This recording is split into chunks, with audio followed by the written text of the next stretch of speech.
Hey folks, it's Danielle here. I'm going to give you guys a little sew along for the Mile End Sweater by Closet Core. This is kind of also an intro into knits, so that I'm going to explain some stitches and stuff to use, and I'm going to try and do as many steps as possible so that you feel comfortable approaching this pattern yourself. Now, of course, that makes the video a tad bit long, but I hope you sew with me through this, and good luck, and I can't wait to see everyone's results.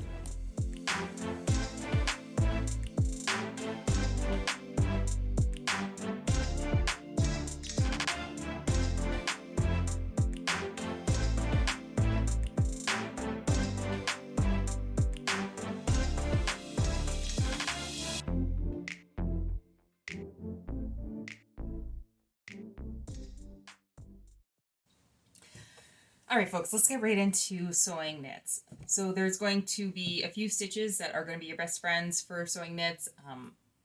It's going to sort of be your most basic way to deal with this. So it's going to be, first of all, the zigzag stitch is really important. That one can be used in place of everything. You don't have to have any special stitches. As long as your machine can do a zigzag, you can sew with knits. So the next stitch is the lightning stitch. That's also a really good one. So that's sort of in place of the zigzag. Basically, it does a more narrow, like back and forth zigzag instead of doing a very wide zigzag. But you can still use that zigzag as a like seam stitch and a top stitch if you like. There's nothing wrong with that. And then the other two sort of really useful and attractive looking stitches for me, especially for the top stitching, is going to be the reinforced triple stitch, which is just a straight stitch that goes back and forth 3 times and then moves on, back and forth 3 times and then moves on. And that one allows also stretch in a garment, and it's very nice, but you have to use that one with a more structured material. So our terry fleece will be okay for that one, but I think what I'm going to do instead of the reinforced triple stitches, I will be using the twin needle for my top stitching, which is also another good thing that you can use in knit stitches because it allows for stretch, which is, it's to me it's like sort of the superpower of knits, is using that twin needle, because I think it makes a really nice touch on a really nice finish on it, and it allows for stretch, so it's like magic 2 in 1. Okay, so here we are with the, I already did sort of like the first step in the instructions, which was to pin the back yoke to the back piece. So that's what I've done here. I did it with a zigzag stitch that was normal length and slightly, like not quite as wide as like a big zigzag. The next stitch is to do a top stitch, and it says it's optional. I am going to do it, but because I want to do it with a twin needle, I'm going to wait to have to, you know, reinstall the needle on my machine. I don't want to have to do that right away. So I'm going to try and get as many steps as I can before I start top stitching, and then I can do that all at once when I put in my twin needle. So let's go ahead right to the next step, which is attaching those shoulder seams. And again, so actually, well, this time, so I did this zigzag bit for a demo, so you could see that it does the seam perfectly well. You really can't see that thread. I've matched it. I would use matching thread if I'm going to do a zigzag. It'll help, but when I put the top stitch on there, it'll be fine. But the next ones, I am going to now use lightning stitch from now on to do those seam stitches. I will not top stitch with my lightning stitch because I don't like the way it looks. I think it'd be perfectly fine if you wanted to, but it absolutely drives me bonkers that I can tell that it's gone back and forth a little bit, and it almost looks like a messy straight stitch to me. I would rather do a full zigzag top stitch than I would do a lightning top stitch, but that's just personal preference. So just a word of caution actually before I get too far, is that this back seam is not a straight seam. So make sure when you're sewing this guy together, you are actually following the ease on this and like matching your seam allowances, because that's a curve. And so just take your time on that. Make sure you've got the bits pinned together so you're sort of matching along, and then that'll turn out nicely for you. But yeah, just so you know, it's not a straight, so don't try to put it straight across. It's a curve there. All right, back from the sewing machine. One thing I forgot to mention is that we should also finish the seam edges. You don't really have to, like this material probably won't fray up too much, but I like to make sure that my seams have sort of like a clean end to them at some point, so that it, you know, it keeps it safe and it'll keep it a longer lasting garment. Because I want I want to make clothes that will last for me and that I'll be happy with and won't fall apart and, you know, cause me to be dissatisfied with the garment when I get there. So I have, you can rather finish the seams with a zigzag, or I've done sort of, it's supposed to be an overcasting stitch, which is meant for, it has stretch in it as well, which is, it's like a zigzag and a straight stitch below it. So usually computerized machines will have a version of, some kind of version of that. Typically if you've got the zigzag, or sorry, the lightning stitch, you'll probably also have sort of an overcast stitch as well into your machine. And then if you don't, like I said, you can do zigzags all the way, zigzag with an overcast, zigzag with a, so if you're doing zigzag as your seam stitch and then zigzag as your overcast, I recommend doing 2 different ones. So you're going to want to do a very wide, very long zigzag for your overcasting or like your seam finishes, and then it's going to be a little bit more narrow and smaller for your seam. So otherwise you will end up with too big of a stitch and there'll be too big of gaps and you'll probably be unhappy with how that looks at the seam. All right, so we've got our shoulder seams together, which also had a bit of a curve in them. And then we've got our back piece together. And so this is looking good. I'm going to press this in a bit, but first I'm going to move on to just the next step, which is preparing the neckband. So that's simply, we've got our narrow strip here, and we're simply just going to put it together, well, this side, like so, just like the picture, and then then we'll do some pressing after that because we'll want to press our neckband seams together. All right, be back here in a bit. All right, so we got our neckband all sewn up. And so because I am using a regular sewing machine and not a serger, as I mentioned in the instructions, I'm just going to press it open. And I'm okay with this on this without finishing the edges because it's going to be inside the neckband. And I think that's totally fine. It's going to be contained. There's not going to be threads everywhere. All right, and so we have also our markings for how we're going to divide up the neckband. We got to divide this into, we're going to press this and then we're going to divide this in like 4 sections evenly and then put it at these markings.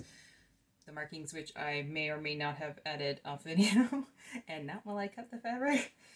So yeah, make sure you have your markings on here to help you out when it comes to stretching the neckband out appropriately around the neck so it's got a nice even pull across the neckband. All right, so let's get into ironing or pressing. Don't tell my boss that I called it ironing.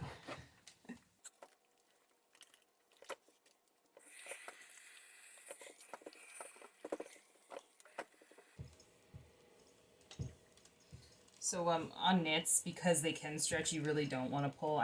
You can probably see that I'm like kind of tugging a little bit because there's a curve there. But with knits, you will stretch them out if you are tugging around on the neck or the shoulders or whatever, you know, whatever seam it is. If you're pulling too much, you will pull it out of shape. So especially be careful on the neckband. On a knit shirt that you're not stretching it out because you will end up with your sort of neck pieces not matching. So for instance, on the cowl neck shirt where there's a sort of reinforced edging around where it drapes or around the back, those 2 pieces won't match if you've stretched one out. And I've done that. And then what I did is I wet it and then ironed it like just a single piece so that it shrunk up again. And then it was okay. But, you know, just something to be aware of, that you can stretch out pieces out of shape if you are pulling on them. Just, I guess, like you can do that with wovens as well, really. So it probably is no surprise there. But yeah, just a thing to be careful with. Actually, we're going to press this up. I'm not sure if it tells me to press it up, but I'm going to. It seems to like to go up.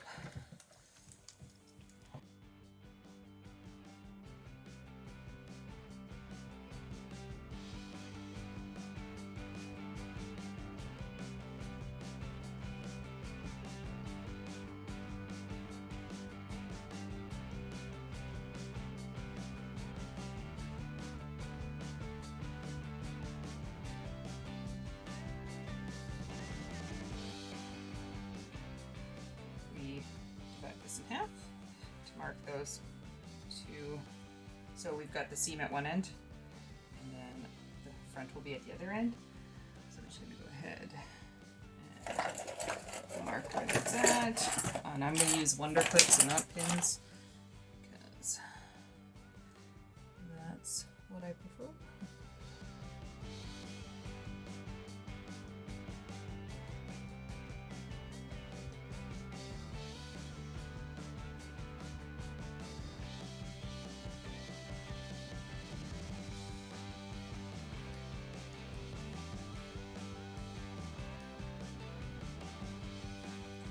So back is going to be at this back notch, which is, it doesn't look like that. So if you've like kind of lost your notch, just find your halfway by going like this. There we go. Now I know where that is.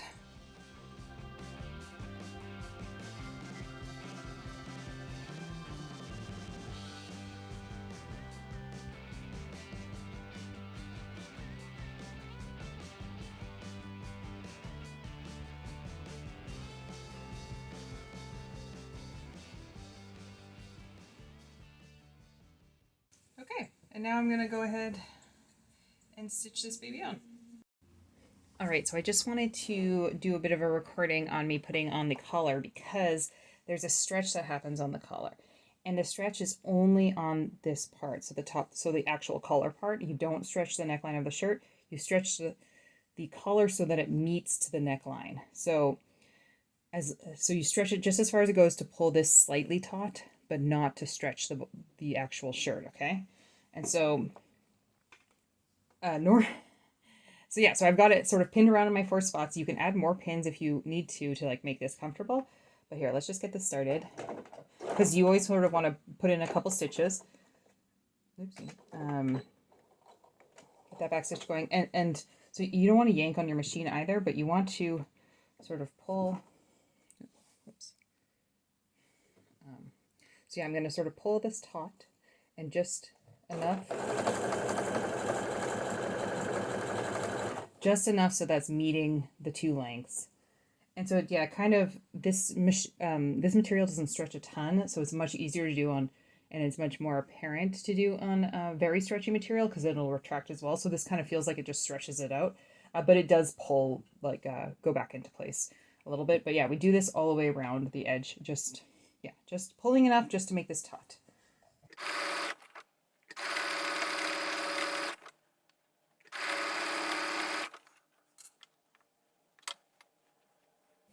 You can see here, because it has like less stretch than maybe other knits have, it is stretching.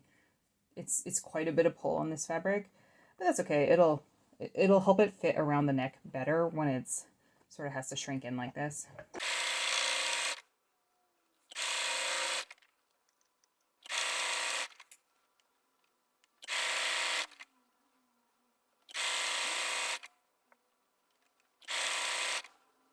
So I'm kind of like pushing this neckband at the front to this limit of its stretch.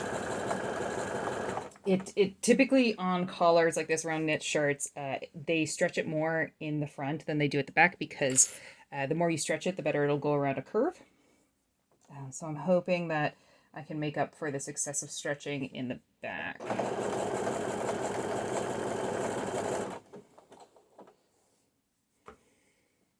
Yeah, there we go. So it'll still meet up, but yeah, I've had to stretch it out quite a bit, this collar bit.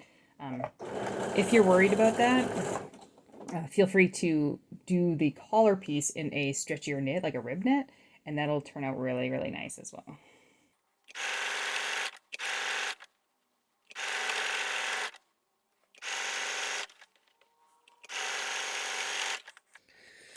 All right, toss in a black back stitch there, and we should be good to go. All right, so we got that collar sewn on, and we finished that off with a nice just zigzag on this one. I didn't want to bother with the overcasting stitch. Just wanted to get as much of that seam sort of bound together as possible, so that it, it kind of had a cleaner end there. Because what we'll do is we'll top stitch this as well. So I'm going to iron it down and then apply a top stitch. So I think I will swap in my double needle after this, so I can get some top stitching done on the shoulders, back, and collar.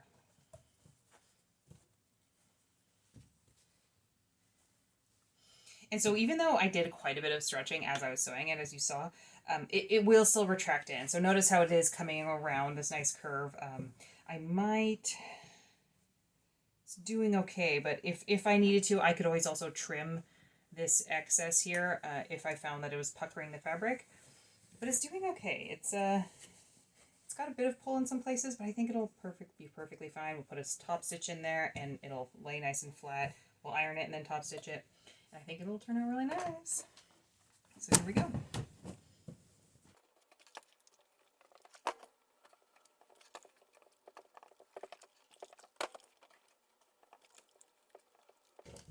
So I'm pressing from the top just to, because that inner seam already kind of wants to go down, so I'm less concerned about the seam allowance. But I want to make sure that this is nice and flat, so when I go to do a top stitch on it, I don't have it puckering over. Although in some places I might kind of let it do as it needs to make it look nice and smooth. But I seem to have done a decent job. It's not perfect. Definitely not there. It's perfect.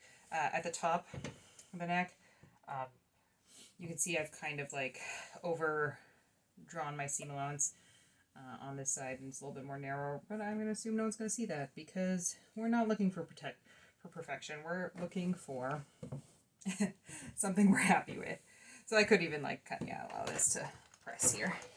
And you know, because it's a little bit tricky when you do the stretches, so that's why sometimes adding more pins is optimal for doing the neckband, because you will kind of run into a point where you're going to start slipping your seam allowances as you're stretching that neckband. Alright folks, here we are. I did some top stitching with that twin needle, and I think it looks amazing. I love the way the double needle looks, and it's got plenty of stitch, nothing's popping there. The collar looks really good. Here we go. This is the back. Yeah, it's looking pretty good. I did. So I sew a little fast sometimes. I got a little impatient, and I forget that when you're doing top stitching, you want to be really, really careful. So I did redo this back one. So I had stitched across, and I noticed it was wavy or coming too close to the edge. So I ripped out all the stitches and redid this back one to make sure it is looking nice. So just as a reminder, take your time when top stitching. I'm sure everyone else does, but I sure don't. So yeah, in the instruction booklet, the next steps are actually specifically for view C, which has a hood. So I'm going to skip a page here all the way up until we get to sewing the sleeves. And on the first steps of the sleeves, we have our darts that we sew in, which is new for me. I've never actually done a shirt sleeve of any kind that requires sort of darting on the elbow, which is kind of cool. And yeah, so we'll do those darts, and then we, I believe, put the sleeves together, and then we do the cuffs, and then we attach the sleeves. So let's get going. Alright, so I have, oops, I'm shaking this a lot. I've got the darts put in on the elbows, and I top stitch them like they suggested.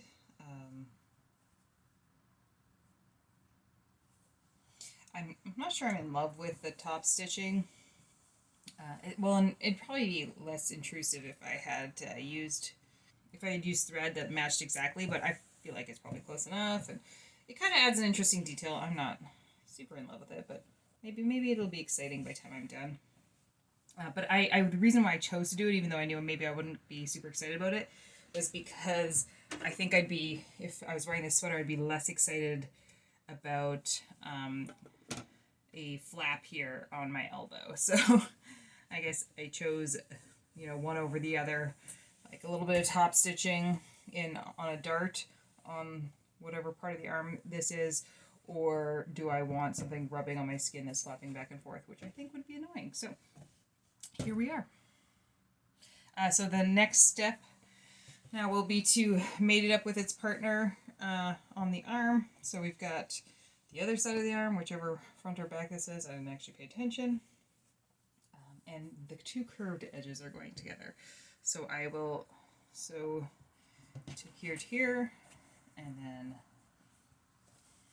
let's do this the long way so you can actually see it.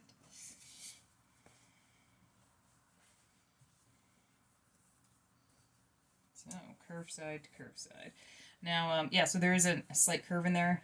Be wary of that. Don't try to pull that straight on you. Keep that curve.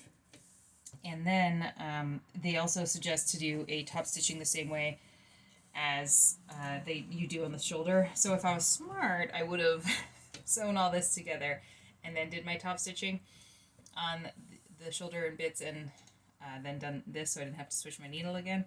Or if I was really put together, I would have another machine set up with my top stitching twin needle in it, and then I'd be like super efficient. That's not where I'm at right now though, so here we go. Okay, so I have got my sleeves top stitched and stitched together. You can see it kind of has a nice little double stitching going down the one side. We're not going to do the top stitch on the inside because it'll be probably a pain to do, to try and like get this sleeve all put up together and then to do the top stitching. No one wants to do that. I'm not going to do that anyway. But the next step is to, so we're going to sew these pieces together. I'm not going to bother top stitching. A bit of curve in here that doesn't belong. Just ignore that curve. Let's see, does the other sleeve look better? Okay, so we're going to put these two sides together, and then it says if you're using a serger to put to one side or press the seams open. I'm going to finish these edges because I don't want fraying inside the sleeves, and I'm not going to be top stitching anything. So I am going to pretend that my finishing is serging, and I'm just going to go ahead and press it to one side and serge the two ends together, or not serge, but to finish this two seams together. I don't want this to fray. It'll ravel a bit, and I don't want to mess inside of a sleeve when you finally start washing it a lot and using it a lot. And then after that is to start on the cuffs. And so the cuffs, I've already kind of got going on them. You just pay attention to where your stretch is, put the edges together, sew it, and then press the seam flat. This one I'm not going to finish, and I'll leave it pressed flat like this because it's going to be inside of a cuff, so this doesn't bother me at all. And then you roll it so it creates the cuff. And then this piece will get attached to the bottom of this once I've sewn these two bits together. And so I will meet you back here after that. So we got our sleeve all sewn up and pressed. It's looking good. This could maybe even get pressed a little bit better.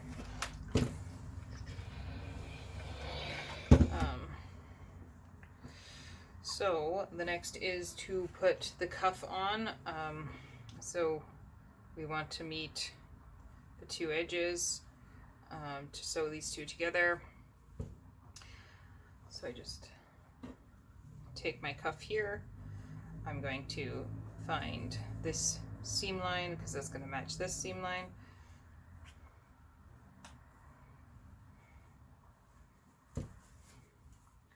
Tuck that in, line it up.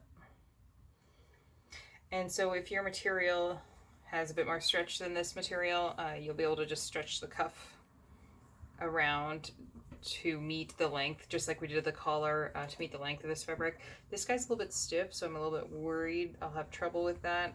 I might need to do some gathering tricks with a piece of just like a thread and then gather it up a bit and then sew it on like that with a zigzag.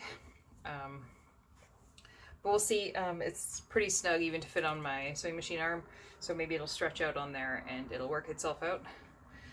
But yeah, here I go.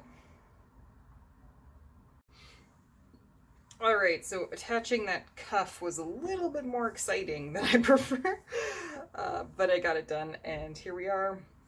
The next step is to just press the cuff up. So when you are, I made a bit of a mess, right? Like, this was not the prettiest job I've ever done. Also, I would,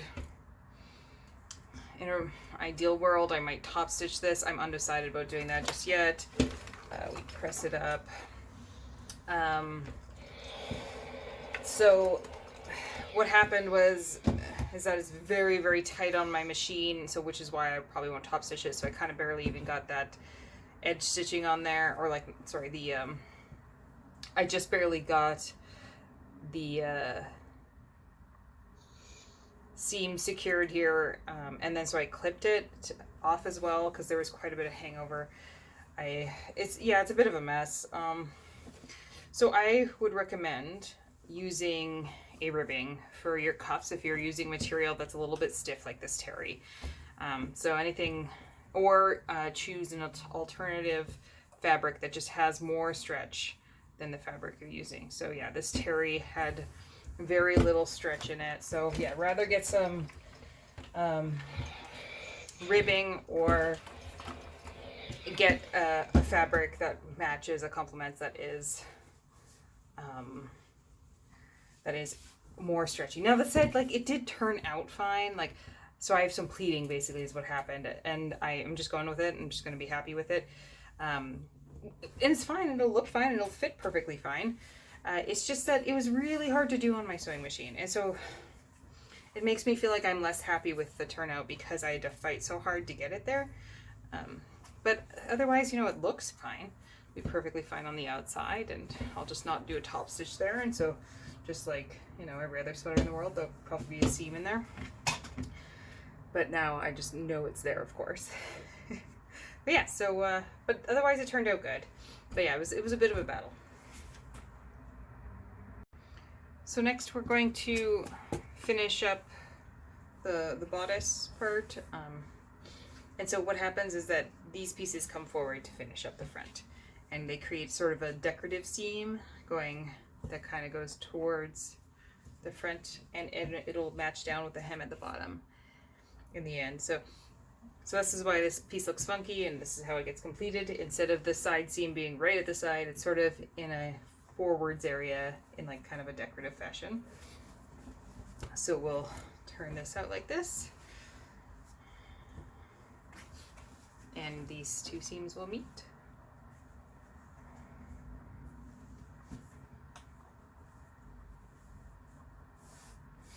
Just like that. And I'll sew those two together. Now, when I go to complete these and I complete the edges, and if I want a top stitch, I should be aware that where they're going to meet up in the end, if we look at the end point, you see how these two the stitching goes down and then meets at that kind of, there's sort of that angle there, and it meets at the bottom where this gathering bit is. I should maybe treat this seam how I'm going to treat it down there. So if I want to put top stitching here, I should maybe also top stitch there. But I think I'm going to leave the top stitching out on this part. I'm just going to go ahead and do the seam as normal.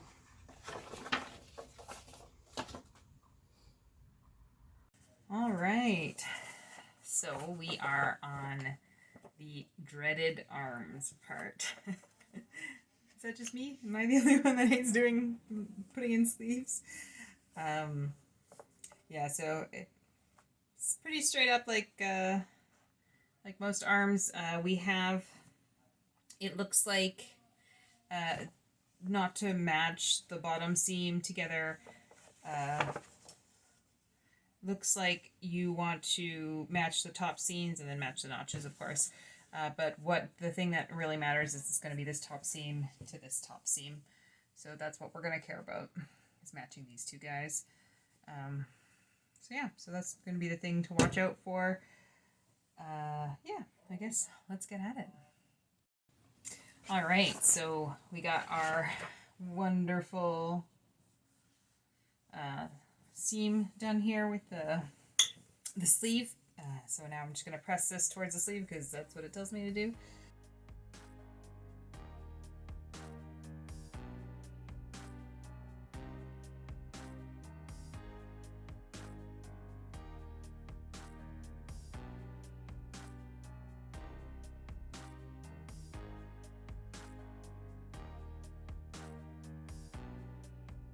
So let's check out how nice this sleeve bit lined up. The shoulder seam.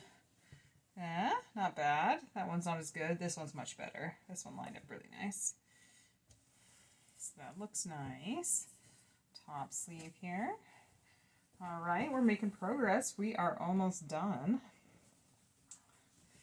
So, yeah, looking good. Oh. So we're at the part where we are attaching the two bottom band pieces, and so they've got sort of this weird in and out shape. All right, so yeah, we're attaching, you know, sort of two opposing pieces that are going to meet together to follow the pattern on the sweater. And so, yeah, these will eventually sort of sew together like here to here. And so what they do is they ask you to do a clip. So here we clipped on one side, here's the markings, and then it meets the other side. So, you know, good sides together. And then you want to match up your seam allowances so it lines up real nice. So yeah, we've kind of got there. And so I'm going to sew to the dot and then from the dot over, because I'm doing view B. And so view B has this weird like little gather thing at the bottom to gather at your waist, I guess, or your hips. And so this is sort of like an opening for some thread to go through, not thread. This is the opening for the tie to go through. So that's, don't want to miss that. And then I will rotate it and then continue sewing on this side. And I will do that on both sides.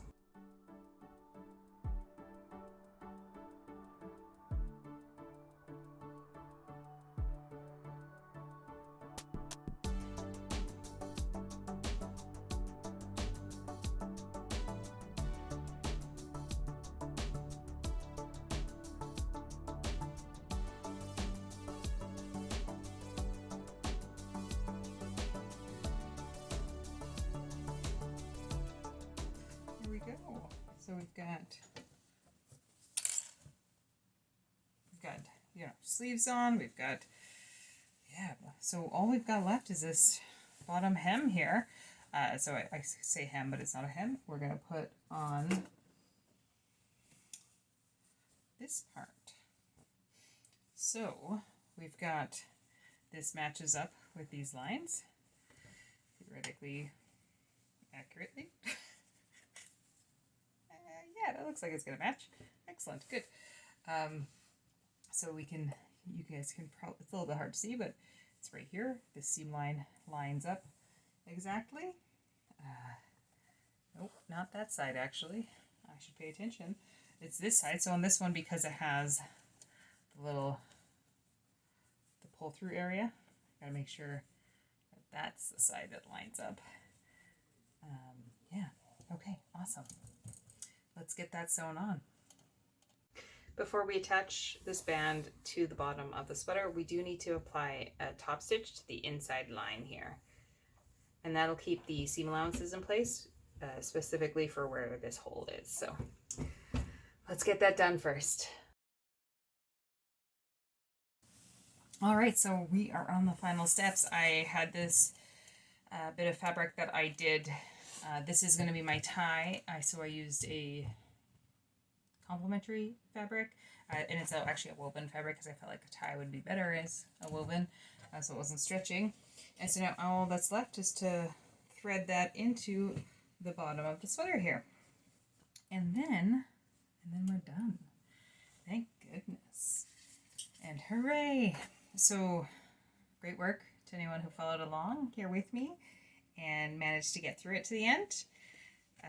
And especially if you were, you know, following along with a regular machine and having to do the zigzag stitch with the straight stitching, honestly, it makes everything feel so much less smooth when you have to go back and do everything sort of like twice, basically. So good work for making it through, and I hope you enjoy your sweater. Here we go. And so I threaded that through. I used a loop turner. We sell these at Seams, by the way, so feel free to pick one up if you need. And yeah, you just, it doesn't get sewn in by the looks of it. You just knot on either side. So you can do sort of a loose knot if you want. Ooh, okay, maybe make sure the knot's too big for the hole though. There we go. Yeah, so, all right. I guess the next step will be to get it tried on Jessie, and we'll take some photos of it. And so you probably would have already seen the photos by the time I release this video, but exciting time.